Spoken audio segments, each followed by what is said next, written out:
donde unos tienen todos los derechos garantizados y otros, como los campesinos, trabajadores informales o las amas de casa, no tienen nada.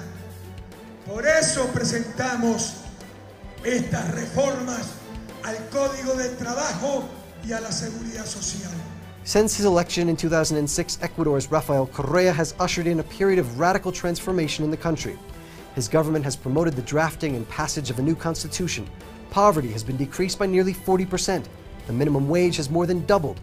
The economy is growing strong, and the government has pushed for greater equality through the redistribution of wealth. Unsurprisingly, Correa's efforts have provoked the threat of destabilization emanating from the nation's political opposition.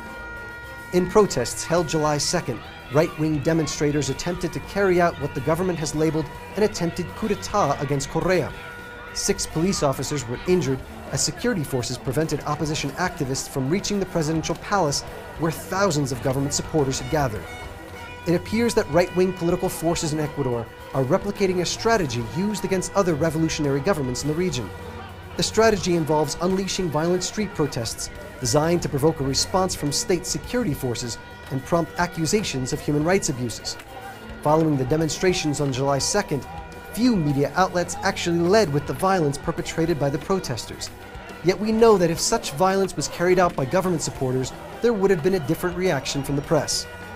While media outlets often like to portray themselves as integral parts of a well-functioning society, their treatment of the social and political situations in countries such as Ecuador demonstrate that rather than being the guarantors of free speech, they're in fact the defenders of an agenda which rarely coincides with the interests of the lower classes and those pushing for progressive change.